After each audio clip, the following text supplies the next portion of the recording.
Have you ever dreamed of your vacation basically paying for itself? I know, it sounds a little too good to be true, but it's actually way more achievable than you might think. Today, we're going to unlock the exact strategy for turning your next getaway into a legit tax-deductible business trip, and this is all based on real tax laws and actual court decisions. So let's dive right in. I want you to think about this. What if you could book your dream trip and then, poof, get a 40% refund on it? Well, that's pretty much what a tax deduction does. You see, the higher your tax bracket, the bigger your discount. For a lot of people, this can mean slashing the cost of travel by 30, 40, maybe even 50%. It is a total game changer. And we are not talking about staying at some budget motel here. Forget that. We're talking first-class flights, presidential suites, renting a Rolls-Royce for a day, even cruises. When you actually understand the rules, you can travel in serious style and still get a tax break. It really is all about having the right framework set up before you go. So what's the secret sauce here? How do you actually build this tax-deductible dream trip? Well, it all starts with understanding how the IRS looks at your expenses. They basically break them down into two main categories, and knowing the difference between them, that is absolutely key to your whole strategy. Okay, so think of your expenses like they're in two separate buckets. First, you've got your transportation costs. For trips inside the US, this bucket is all or nothing. If business is the main reason for your trip, you can write off 100% of your flights or your mileage, but if it's not, you get zero. Then you have the other bucket, your daily life expenses, like your hotel and your meals. These are way more flexible. You can deduct them for every single day you actually work. And this right here, this is where the strategic planning really pays off. Now, the key that unlocks all of this is what the IRS calls the ordinary and necessary rule. I know, that sounds super intimidating and official, but it's actually surprisingly flexible. Ordinary just means it's a pretty common expense in your line of work, and necessary just means it's helpful for your business. So, for example, a pro photographer traveling to, say, a beautiful spot for a photo shoot, that's both ordinary and necessary. This is the rule that makes this whole thing possible. All right. So how do you make sure you're doing this the right way and staying on the right side of the IRS?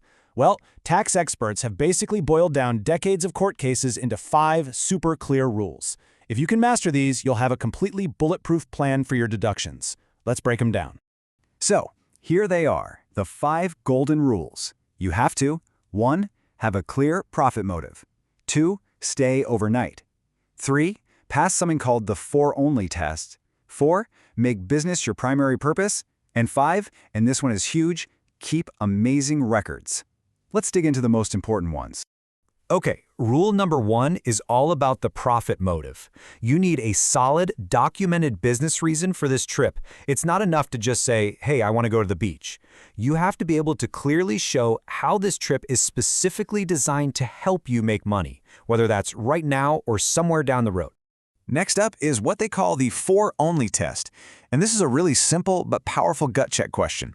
Would you take this trip if it were only for the business reason? Right? If you're flying all the way to Hawaii for a single 20-minute meeting, the answer is probably no. The business purpose has to be big enough, substantial enough to justify the entire trip all on its own. And that brings us to the primary purpose test, which honestly is just about simple math. For any travel inside the US, it's super straightforward. To deduct your transportation, you have to spend more days on business than you do on personal stuff. So if you've got a 7-day trip, at least 4 of those days better be legit business days. Simple as that. And now for the really fun part, real-life stories straight from tax court. I think seeing how these rules play out with real people and their actual trips is the best way to get what works, and maybe more importantly, what absolutely does not. So let's look at some winners and some losers.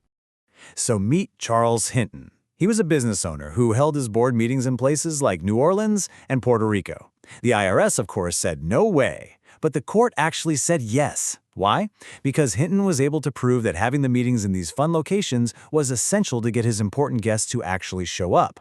The lesson here is massive. If you can show a clear business benefit, even a trip to a resort can be a perfectly valid deduction. Here's another win for you. A guy named Raymond Jackson deducted trips he took way outside his normal sales area. His reason? It was crystal clear. He was trying to expand his business by finding new clients. And the court totally agreed. This is just a perfect example of that profit motive rule in action. He was actively going out there to chase down new revenue. But now for the cautionary tales. Remember George Buchanan's trip to the Super Bowl with his clients? The court basically said it was all fun and games, no real business, so he failed the for-only test. Robert Blackshear's European tour? He couldn't prove it would actually make him any money. And then there's Francis Manning. He lost out on 5 separate trips. Why? Simply because his records were sloppy. Each one of these stories is a powerful lesson in exactly what not to do. And that loss by Francis Manning, it brings us to what is, without a single doubt, the most critical part of this entire process. You can have the perfect business reason, a perfect plan, but if you don't have this next piece, it is all for nothing. So, the most important point is this. Bad records will sink you. It's really that simple. You have to remember, in the eyes of the IRS, if you didn't document it, it didn't happen. All your careful planning, all your strategy, it's completely worthless if you can't prove it.